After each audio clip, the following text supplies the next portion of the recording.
Yang kami hormati Bapak dan Ibu Guru SMP 170 dan Bapak Ibu Guru dari SMP Khalidiyah Jakarta. Assalamualaikum warahmatullahi wabarakatuh. Salam sejahtera bagi kita semua. Selamat siang. Salam, Om Swastiastu, Namo Buddhaya, salam kebajikan, Rahayu. Pertama-tama marilah kita panjatkan puji dan syukur kehadirat Allah Subhanahu wa Ta'ala atas berkat rahmat dan hidayahnya pada siang hari ini kita dapat berkumpul, bertemu dalam kegiatan kunjungan ke Museum Nasional secara virtual. Kami mengucapkan terima kasih kepada Bapak dan Ibu serta anak-anak sekalian yang telah memilih Museum Nasional ya untuk dijadikan untuk dikunjungi secara virtual. Jadi seperti yang tadi Mas Didi sudah sampaikan, kegiatan kunjungan virtual ini kita laksanakan semenjak adanya COVID-19 di tahun 2020 sampai sekarang adanya PPKM, museum tutup, dan kita tetap melaksanakan kegiatan kunjung virtual ini. Dan kunjungan virtual ini tidak hanya, tadi juga disampaikan Mas Didi, tidak hanya untuk kunjungan dari sekolah, kita buka juga untuk kunjungan umum yang seperti perorangan yang dibuka setiap hari Jumat. Jadi bisa langsung nanti ikut di kunjungan virtual. Dan Bapak Ibu, kunjungan virtual ini kita buat atau kita laksanakan itu menjawab keinginan dari masyarakat, khususnya para siswa yang tidak bisa datang ke museum. Akhirnya kita laksanakanlah kegiatan kunjung virtual ini. Jadi sudah banyak sekali yang mengikuti kegiatan kunjungan virtual ini. Itu lebih dikenal sama orang dengan Museum Gajah. Nah, nanti ada ceritanya kenapa dikatakan sebagai Museum Gajah. Nanti akan dilihat patung gajahnya ya. Nah, suka ini loh Bu, suka ketukar gitu sama masyarakat. Mereka pengen berkunjung ke Museum Nasional, tapi suratnya Monumen Nasional gitu. Jadi mungkin anak-anak juga perlu tahu kalau Museum Nasional itu alamatnya di Jalan Medan Merdeka Barat, nomor 12 Jakarta Pusat. Kita berseberangan dengan Monumen Nasional. Jadi kalau Ibu nanti membawa siswa-siswi ke Museum Nasional, itu juga bisa datang sekaligus ke Monumen Nasional. Jadi itu satu lingkungan, cuma tempatnya berseberangan jalan aja. Jadi bisa dua lokasi bisa dicapai dalam kunjungan nanti. Nah, kami informasikan ya buat anak-anak semua, Museum Nasional itu adalah museum yang paling tua sekali. Jadi museum tertua ya seluruh Indonesia. Kenapa dikatakan museum tertua? Ya karena didirikannya itu pada tahun 1778. Jadi tepatnya 24 April tahun 1778. April kemarin ulang tahun yang ke-243. Jadi itulah usia Museum Nasional. Jadi dahulunya Museum Nasional awal didirikannya itu adalah sebuah lembaga yang didirikan oleh para ilmuwan dari Belanda dengan tujuan untuk penelitian dalam bidang seni, ilmu sejarah. Jadi itu di tujuan didirikannya. Nah, karena jumlah koleksinya sudah semakin, yang waktu itu beralamat di Jalan Majapahit ya, karena koleksinya makin lama makin meningkat, jadi tidak dapat lagi menampung di daerah tersebut. Akhirnya pada tahun 1862 pemerintah Belanda memutuskan untuk membangun gedung museum baru di lokasi sekarang. Jadi di Jalan Merdeka Barat nomor 12. Nah, gedung baru ini baru dibuka pada tahun 1868. Nah, museum ini sangat dikenal sekali itu oleh masyarakat pada waktu itu dengan disebut dengan Museum Gajah tadi seperti yang sudah disampaikan. Dan pada tahun 1923 perkumpulan ini memperoleh gelar dengan nama Konilek karena jasanya dalam bidang ilmiah dan proyek pemerintah, sehingga lengkap menjadi Koninklijk Batavia's Geneschap van Koosten en Waterstaven. Jadi nama gedung ini waktu itu. Kemudian pada tanggal 26 Januari 1950 nama ini dirubah menjadi Lembaga Kebudayaan Indonesia. Dan mengingat pentingnya Museum bagi Bangsa Indonesia, pada tanggal 17 September tahun 1962, Lembaga Kebudayaan Indonesia ini menyerahkan pengelolaannya kepada pemerintah Indonesia, yang kemudian menjadi namanya Gedung Lama, bisa dilihat. Nah, sementara 3 lantai ke atasnya itu digunakan untuk perkantoran, perpustakaan, dan ruangan laboratorium. Nah, sampai saat ini koleksi Museum Nasional itu berjumlah lebih dari 194.000 koleksi. Jadi koleksi peninggalan kebudayaan seluruh Indonesia. Jadi jumlahnya sudah lebih dari 194.000 koleksi. Jadi itu tersimpan selain di laboratorium yang ada di museum, di Gedung Storek Museum sendiri yang di Jalan Merdeka Barat. Museum Nasional juga mempunyai storek di daerah Taman Mini. Jadi koleksi sebanyak itu dibagi tempat penyimpanannya. Jadi ada yang di Taman Mini, ada yang di Museum Nasional. Nah, Museum Nasional itu terdiri dari 194.000 jumlah koleksi itu terdiri dari 7 jenis koleksi. Jadi yang pertama ada koleksi prasejarah, yaitu koleksi peninggalan masa prasejarah di mana waktu itu manusia belum mengenal tulisan. Nah, itu abad ke-16 sampai abad ke-20 Masehi. Kemudian kita juga punya koleksi keramik yang terdiri dari benda-benda pecah belah terbuat dari tanah liat atau porselen, baik yang ada dari dalam negeri sendiri maupun yang ada dari luar negeri. Kemudian yang terakhir yaitu kita punya koleksi numismatik dan heraldik. Itu yang berhubungan dengan mata uang, uang kertas, token, alat pembuat mata uang, kemudian heraldik yang berhubungan dengan lambang-lambang, stempel, cap, dan medali. Nah, sekarang anak-anak kita itu sudah ditampilkan oleh Mas Didi, yaitu itu adalah sebuah patung yang terdapat di depan Gedung B Museum Nasional. Jadi di halamannya itu namanya patung Ku Yakin Sampai di Sana.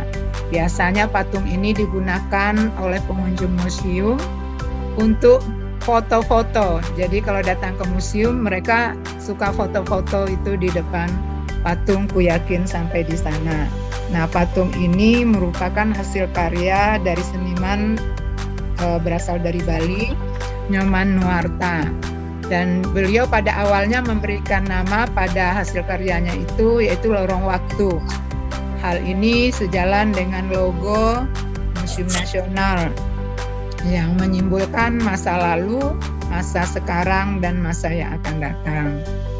Nah, kemudian selain patung Ku Yakin di Sana Sampai di Sana itu, di halaman Museum Nasional juga terdapat patung gajah. Nah, itu adanya di depan Gedung A, gedung museum yang pertama kali didirikan. Nah, tentang hari yang berdekatan dengan Kompleks Percandian Padang Rocok, Sungai Lansat, Sumatera Barat. Jadi ditemukan di daerah Sungai Lansat, Sumatera Barat. Arca Bhairawa ini mempunyai terbuat dari batu andesit. Seperti yang tadi Ibu sampaikan, tingginya itu 441 cm. Jadi dengan mempunyai lapik di bawah kakinya yang berukuran 160 kali 160 cm, itu ada lapiknya. Nah, arca ini digambarkan dalam wujud ugra atau istilahnya bengis ya, dan raundra atau menakutkan. Jadi dengan gigi bertaring panjang, bisa dilihat Mas Didi, matanya melotot, terus adanya hiasan tengkorak. Jadi ciri yang menandakan bahwa Arca Bhairawa ini bersifat Buddhis dan terletak pada hiasan figur Amitabha kecil pada mahkotanya. Nah, itu yang ditunjuk oleh Mas Didi. Kedua kakinya menginjak mayat laki-laki yang terbujur dengan kedua kaki terlipat. Tuh kakinya. Ya, kakinya gede sekali ya anak-anak ya. Kemudian perhiasan yang dipakai pun menyeramkan, yaitu berupa rangkaian tengkorak dan ular. Kepala ikat pinggangnya dikenakan berupa hiasan berbentuk kepala harimau. Nah, itu ikat pinggangnya. Nanti kalau di dalam foto kurang jelas, nanti kalau anak-anak ke museum akan bisa melihat dengan jelas. Kemudian lapi arca itu juga dihiasi dengan 8 tengkorak. Nah, itu anak-anak bisa lihat ada tengkorak tuh. Di lapi arca tuh ada 8 tengkorak. Dan arca ini menggambarkan Raja Adityawarman yang menganut aliran Tantrayana dalam wujud sebagai Arca Ganesha. Jadi Arca Ganesha itu menggambarkan kepalanya itu adalah kepala gajah, tapi tubuhnya manusia, seperti manusia. Nah, dalam kepercayaan agama Hindu, mereka percaya akan dewa. Jadi ada 3 dewa utama dalam agama Hindu, yaitu Siwa, Wisnu, dan Brahma.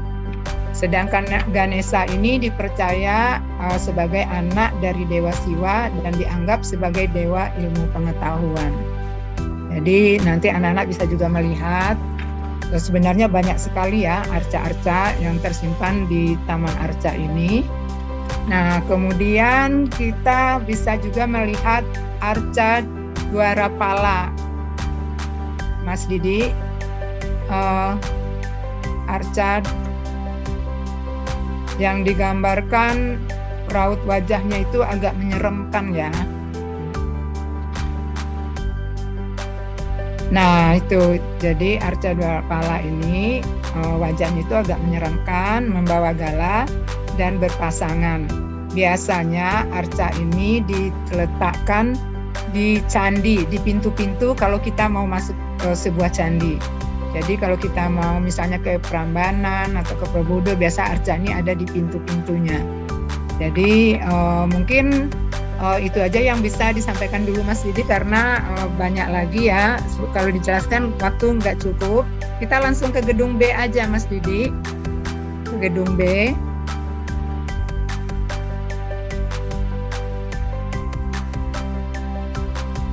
Nah, di gedung B ini kalau anak-anak datang ke Museum Nasional, ini gedungnya udah modern ya. Jadi sudah ada eskalator naik ke atasnya gitu. Ada liftnya. Nah, gedung B ini terdiri dari 7 lantai, tadi sudah disampaikan. Tapi yang ada ruang pamerannya cuma 4 lantai. Jadi di lantai pertama berisi tentang manusia dan lingkungan. Lantai kedua ilmu pengetahuan, teknologi, dan ekonomi. Lantai ketiga tentang organisasi sosial dan pola pemukiman. Dan lantai keempat adalah khasana emas dan keramik. Jadi kalau anak-anak pengen melihat koleksi emas, itu adanya di lantai 4. Itu emasnya asli ya. Jadi bukan sepuhan gitu, benar-benar asli. Jadi silahkan kalau datang ke museum nanti melihat koleksi-koleksi yang ada di Museum Nasional. Jadi Ibu cuma menjelaskan sedikit tentang yang ada di lantai 1 aja ya. Untuk lantai 2, 3, dan 4 nanti akan dijelaskan oleh Mas Didi. Jadi seperti sudah disampaikan tadi, di lantai 1 itu adalah tentang manusia dan lingkungannya. Jadi menyajikan tentang manusia serta lingkungannya yang hidup pada kurun waktu jutaan tahun lalu hingga akhir masa prasejarah. Nah, nanti Mas Didi bisa dilihat di situ ada koleksi Gading Stegodon. Stegodon Mas Didi. Nah, itu dia Gading. Nah, gading ini merupakan gading gajah purba yang paling banyak ditemukan di Sangiran. Wah, ternyata isinya emas semua. Emasnya itu totalnya ada 35 kg. dari 35 kg itu sudah dalam berbagai macam bentuk perhiasan. Bayangin kalau kalian menemukan kayak gitu, kira-kira kalian mau jual sendiri atau disimpan atau diserahkan ke museum? Itu petaninya waktu itu langsung kayak mendadak ya. Jadi pada tahun 1990 waktu itu petaninya dikasih hadiah ataupun reward, dikasih reward 200 juta. Bayangin 200 juta tahun kayak Bairawati kan di dunia hanya ada 2 tuh. Kalau Ganesha banyak banget. Jadi ketika kalian menemukan terus lapor ke pemerintah setempat, nanti dari Balai Purbakala Cagar Budaya itu akan datang melihat, oh ini kira-kira penting atau banyak atau itu arcanya itu langka atau enggak gitu. Kalau enggak langka bisa dimiliki. Bahkan di Museum Nasional juga nyimpen mahkotanya nih dari Sultan Siak di Riau, Kepulauan Riau, Siak. Jadi sebagai bentuk dia ikut NKRI, rajanya menyerahkan mahkotanya, bayangin tuh. Ini dulu museumnya ini yang ngelola Belanda pertama kali ya, namanya sempat ganti-ganti seperti yang disebutkan Bu Huri di awal, dari Batavias Genootschap jadi Lembaga Kebudayaan Indonesia, Museum Pusat, Museum Nasional. Nah ini kayak gini. Nah ketika zaman kerajaan dulu ada tradisi yang saat ini sudah mulai hilang. Paling Indonesia bagian timur yang masih memiliki tradisi ini apa kira-kira, yaitu makan daun sirih. Kalau zaman kerajaan kalau ada tamu dikasihnya makan daun sirih nginang tuh, yang nanti ludahnya warnanya merah. Bahkan wadah ludahnya pun terbuat dari emas seperti ini contoh. Namanya paidon. Tapi kalau anak zaman now disuruh nyirih pasti nggak mau. Mereka lebih milih kue atau minuman-minuman yang soda atau apa gitu ya. Ini paidon nih wadah untuk meludahnya dari emas. Nah, fisika terus macam-macam pokoknya. Jadi mereka ini yang merawat koleksi dan biasanya mereka pakai sarung tangan, kemudian baju kayak baju dokter gitu kayak laboratorium. Jadi di Museum Nasional juga ada laboratorium. Pas banget di detik-detik terakhir koneksi di komputer hilang. Ini tinggal yang ada di HP, jadi suara saya masih terdengar ya. Jadi silahkan yang mau bertanya boleh. Saya Pak. Silakan. Oh ya boleh, silakan. Saya ingin bertanya tentang apakah ada pembedaan dalam perawatan koleksi benda-benda bersejarah di Museum Nasional ini. Terima kasih. Ya, oke, terima kasih. Pertanyaannya langsung saya jawab ya. Jadi begini, namanya Alcadiena. Jadi contohnya seperti yang ada di lantai 4 tadi itu kan serba emas tuh. Jadi di lantai 4 itu isinya emas semua, asli semua. Kalau untuk perawatannya kan itu ada di dalam itu ya, apa namanya, ada di dalam kaca. Sebutannya namanya vitrin. Nah, biasanya biar koleksi itu di ruangan itu tidak lembab, biar tidak cepat karatan, biasanya nanti di sekitar koleksinya itu nanti dikasih sesuatu yang kalian ini, kalau kalian beli sepatu baru itu kan biasanya ada itunya kan yang kayak di dalam kertas gitu kan, yang ada warna-warnanya itu. Nah itu silika gel namanya, ada silika gelnya itu untuk perawatan di dalam ruangan itu. Tapi kalau perawatan terhadap koleksinya langsung nih, contohnya di Museum Nasional di lantai 4 tadi itu kan namanya benda pusaka.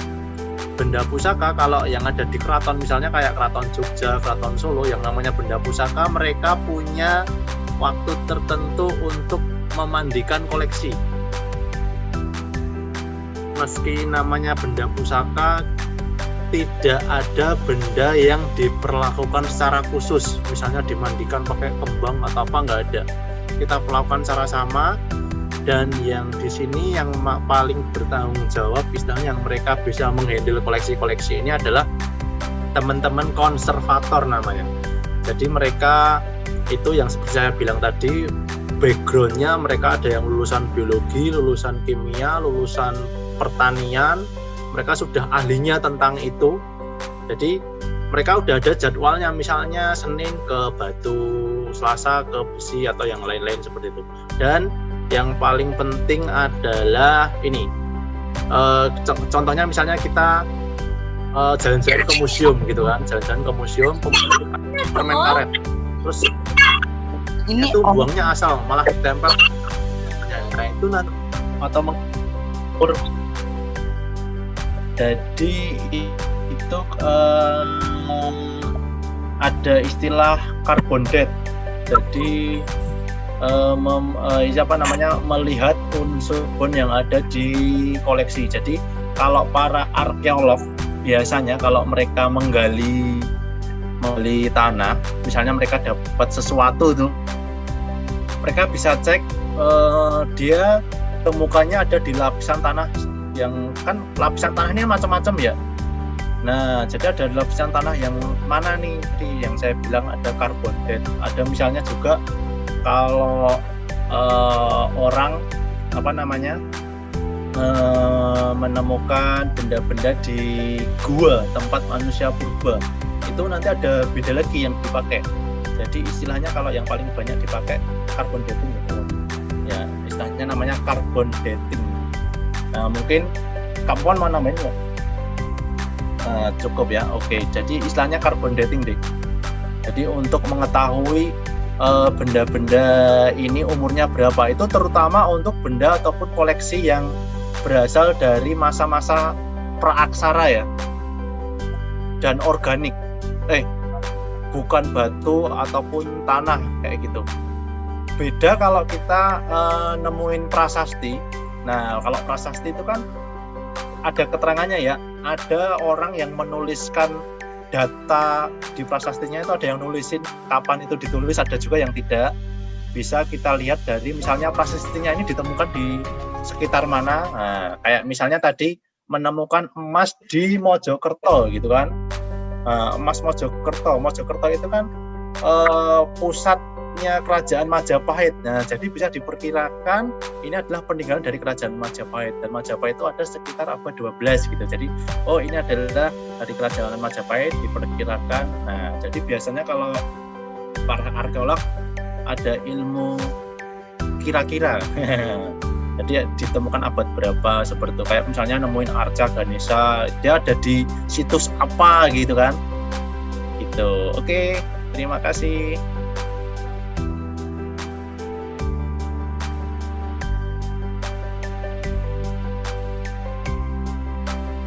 Assalamualaikum warahmatullahi wabarakatuh. Perkenalkan, nama saya Kadinesha Manggarani dari kelas 9E SMP N170 Jakarta. Kesan saya ketika mengikuti virtual Zoom Museum Nasional ini, saya mendapatkan banyak wawasan baru mengenai sejarah Indonesia, terutama pada masa prasejarah dan pada masa sejarah. Saya sendiri sangat senang ketika dapat berpartisipasi dalam kunjungan ini, karena pada masa pandemi ini, saya memiliki kegiatan yang sedikit. Dengan adanya kunjungan ini, saya dapat meningkatkan produktivitas saya di masa pandemi ini, sekaligus mendapatkan wawasan baru mengenai sejarah di Indonesia. Bagian favorit saya ketika kunjungan virtual ini adalah di bagian prasastinya, karena saya sendiri sangat tertarik pada prasasti Melawarman, karena saya mengetahui bahwa prasasti ini memiliki huruf pahlawannya, bahwa leluhur di Indonesia sudah mengetahui huruf pada saat itu, dan menurut saya itu fakta yang mengagumkan bagi saya. Pesan saya, kita sebagai pelajar Indonesia dan warga Indonesia yang baik, sudah sepatutnya kita melestarikan dan mempelajari sejarah dan budaya yang ada di Indonesia. Sekian dari saya. Wassalamualaikum warahmatullahi wabarakatuh. Nama saya Naomi Luis Marmata dari kelas 9E SMP 170 Jakarta. Saya sangat senang bisa mengikuti tur virtual Museum Nasional ini karena dengan kegiatan ini juga bisa mengisi waktu luang saya dan menambah wawasan saya juga karena saya juga belum pernah mengikuti kegiatan seperti ini. Dengan tur virtual Museum Nasional ini kita juga jadi tahu apa aja sih isi museum itu, dan tadi diperlihatkan secara singkat tapi jelas dengan gambar-gambarnya yang sangat-sangat menarik. Semoga kedepannya saya bisa ke sana, saya bisa melihat-lihat secara langsung. Terima kasih. Nama saya Reka Yusufa Iblis Abdurrahman dari kelas 1B SMP Al-Khalidiyah. Saya senang sekali mengikuti wisata virtual Museum Gajah. Saya bisa melihat benda-benda kuno dan sejarah yang saya pelajari dalam pelajaran IPS. Terima kasih kepada Bapak dan Ibu petugas museum yang telah memberikan penjelasan. Semoga saya bisa berkunjung ke Museum Gajah. Sekian dari saya. Wassalamualaikum Warahmatullahi wabarakatuh. Nama saya Bunga Naila Saputri, saya dari kelas 8A. Di sini saya sangat senang karena bisa mengikuti tur virtual. Karena dengan adanya tur virtual, saya bisa mengetahui berbagai macam barang kuno atau barang berharga yang berada di Museum Gajah. Semoga suatu saat nanti saya bisa pergi ke sana dan bisa mempelajari lebih banyak lagi. Sekian dari saya, wabillahi taufiq wal hidayah. Wassalamualaikum warahmatullahi wabarakatuh. Terima kasih atas kerjasamanya untuk yang terlibat. Hari Minggu pergi ke museum, berjalan kaki lewat pohon cemara. Jangan malu untuk tersenyum, tersenyum tanda gembira. Jalan Jalan ke museum Gajah Museum Nasional atau Gajah?